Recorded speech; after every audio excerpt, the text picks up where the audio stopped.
What's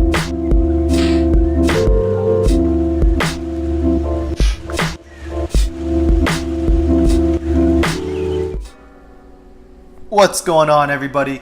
Gundam Flexing here, and today I'm going to be reviewing the just completed high grade from Gundam the Origin Mobile Worker MW-01 Model 01 Late Type MASH. Now, being upfront on this video, should you get this kit?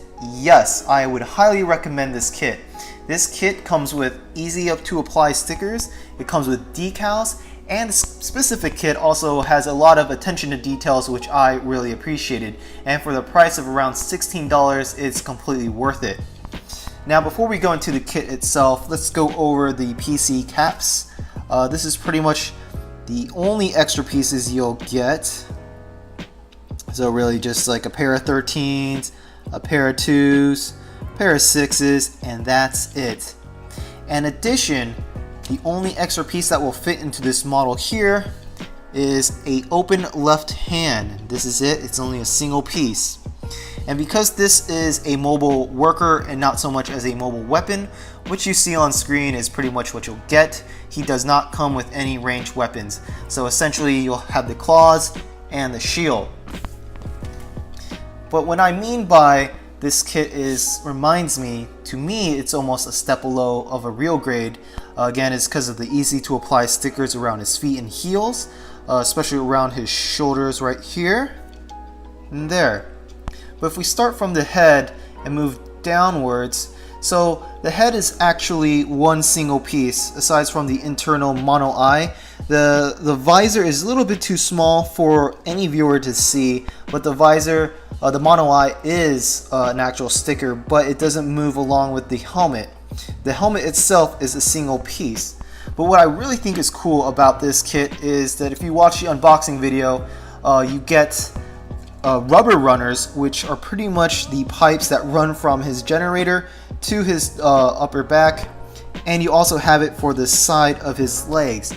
Now, here is one on the side of his right leg. So what I really appreciate, again, is the attention to details. I want the camera to focus on this. You can tell that there's knurling in the piping system, so it's not just flat rubber piece. It's actually knurlings in it, which is pretty cool. But at the same time, because the ends are rubber and they will actually fit at the side of his legs, at least for this example, here, is that the rubber ends don't fit very well into the placeholders, and my recommendation is to use glue. And that goes for the same at the top. Again, you have the knurlings, but if you just barely push it out of the way, just tap it, it will come out.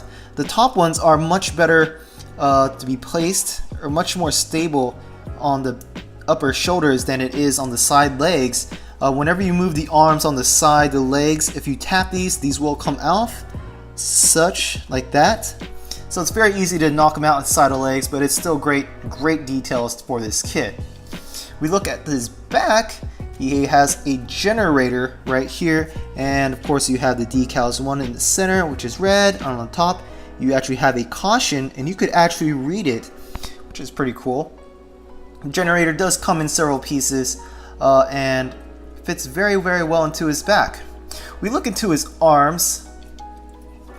Let's look at his side of the shoulders, and this is pretty dang cool, guys.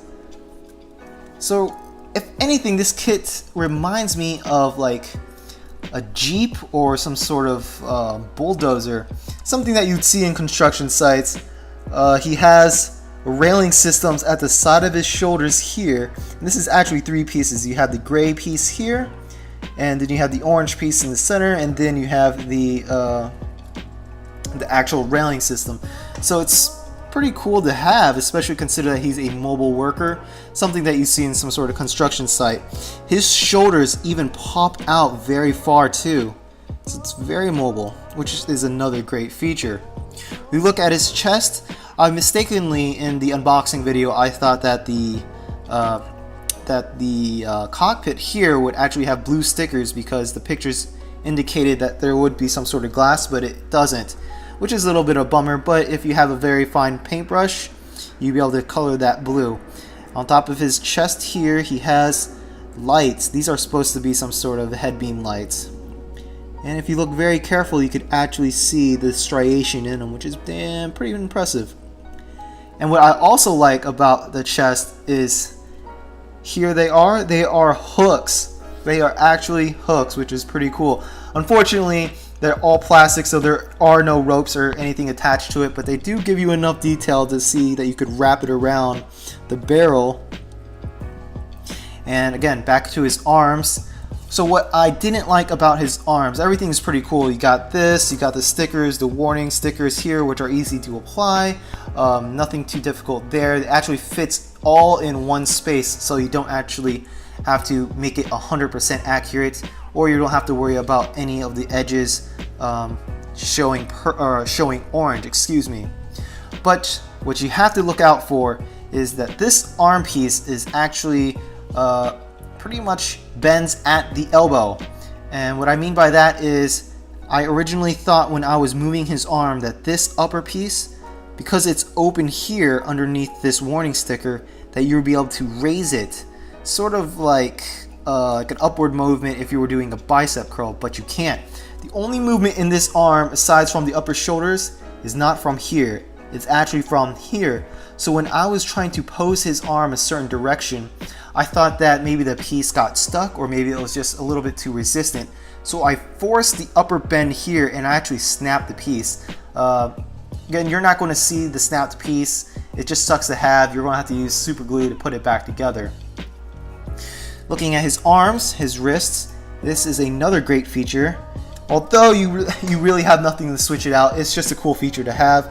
You have 3 stapling systems, one here, one where my thumb is at, and then one in the back. And you could open it to release his forearms, like this. Which, again, there is really nothing to replace this forearm. It's just a pretty cool feature.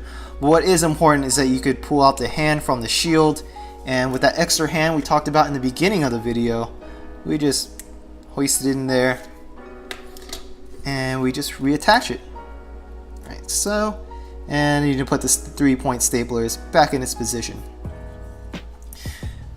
Here we go. There it is. And again, we have the decals here. Decals at the front, the warning stickers, the yellow and black, and we would also try to match it in the back too. So here's a decal where my left thumb is at, and you get decals and the warning sticker underneath the shoulder. Pretty cool. Not so much with the same on the other side of his arm. So this is actually his three-prong fingers here. And what I really like about this is if I open it all up, you could tell that there is an actual grip system here. So each of his claws are not a single piece, they're actually 2 pieces, and they're very easy to assemble. The first piece is the inside here, where you see the grip, and then you put the cover piece on. So I'm really appreciative that Bandai didn't get lazy and just made this a single piece and you just snap them together and there you go, it's his claw. No, this is actually very detailed. So whenever you snap the inside of the claw with the grip, you don't actually have to sand it or remove the nubs because they will be covered by the cover on the top. And this is the same thing as the other arm, a 3-point stapling system. You just raise it and you could pull it out. And again, remember with this arm, it only bends at his elbow. Do not attempt to bend his arm at the upper place of his arm, or you will snap your piece. It's not like the piece is tough or anything. It's just a single pillar, and you will break it if you force it. And again, I'm just having issues with his piping system, so I'm just going to take them out because they are very easy to knock out in position, especially the ones on his leg. Now his waist is just several pieces, and he probably has like one of the smallest waists in pretty much Gundam Universal Century. And even at a height wise, if we were to stand him up, he is not that tall. This guy is probably like a full inch shorter, or at least half an inch shorter than a Zaku 2. So he's pretty nimble. I wouldn't say small, but nimble. The side of his legs is pretty cool too, because this is where you would put the piping system with the awesome detailed gnarlings. Just put it in place but unfortunately every time you move the arm it will knock it out of place. There it is. There. And we have decals at his upper legs, decals at his upper kneecaps, and we have decals at the side of his feet. And of course the sticker system. And this thing just fell off again. It's not very stable if you do not glue it. There are no mobility issues. He has a very small waist and the joints is pretty much on a ball joint. And if you see that, you can see that his legs actually go farther. So he's very flexible in terms of the shoulder joint here and in terms of his hip joints here, which is pretty cool. His legs actually come in several pieces, and what my favorite part is that his toes actually move, and his heel is a little bit, it is static, excuse me, but in terms of ankle flexion here, it's pretty great. It's pretty great. And even the warning signs here on the tip of his toes, the black and yellow, they are actually very easy to apply, which is one of the biggest plus for these kits that I have, because some of these stickers, they actually don't cover all the way and you have to make it 100% precise, but not in the case of this one. Very easy to apply, even at the side of his ankle here, and even in the back. So on the back of his heels, this sticker is actually a one piece, so you would wrap it around here and push the flap down. Very simple, very straightforward. Some more warning signs underneath his back of the knee. There it is. Here is his shield, and we didn't really go into that. I'm just going to place this guy up here on top there. This is his shield.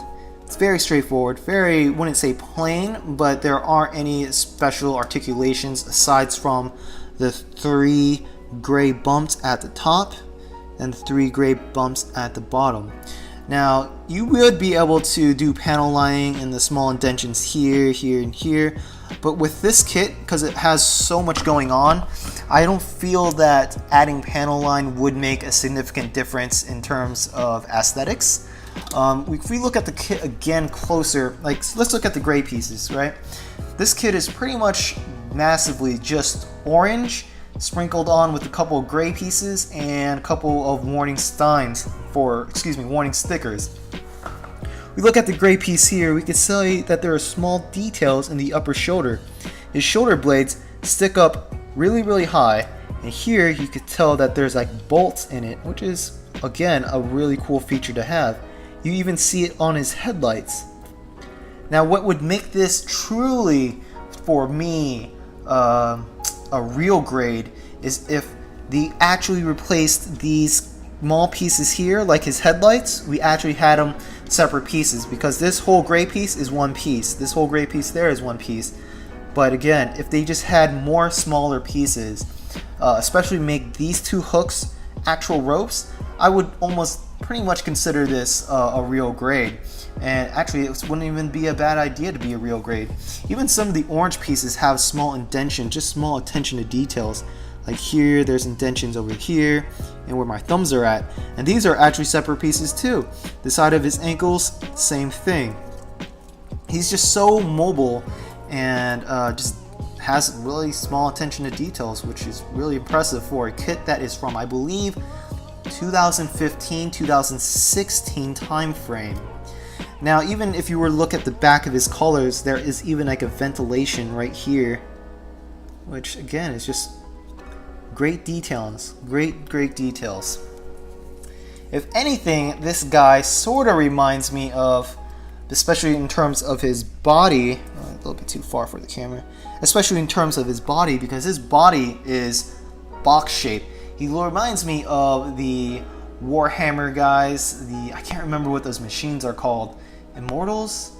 Juggernauts? I think they were called Dreadnoughts. No, I think they were called Dreadnoughts. He reminds me of the Dreadnought machines because his body is so, it's just pretty much a square, which is a break from most mobile weapons who are humanoid in design. So with that, let's go into my rating system real quick on the next screen. The design of the mobile worker, I would give it a score of 9 out of 10. It's a very unique design and it has a box-shaped body, not bad.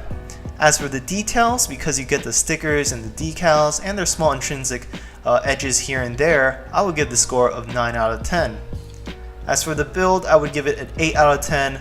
The mobile worker didn't have anything too difficult in terms of sanding and removing the nubs. However, the rubber pieces, although they come with knurlings, it is difficult to put in, and the upper arms insinuated that there's an additional joint, which there wasn't, and I broke it off. As for the price, I would give it a score of 9 out of 10. Again, this is like $16, so for something that I believe is almost a small step away from real grade, it's a very good pricing. And for the posing, I would give it a 7 out of 10. There are no ranged weapons, so in terms of posing, it's very limited to just the claws and the shield. For a total score of 8.4, you see that in the Gundam flexing rating system, it is now the second highest, right after the Gundam Vidar. Anyway guys, that's all I have. Thanks for watching, and I'll see you guys later. Peace out.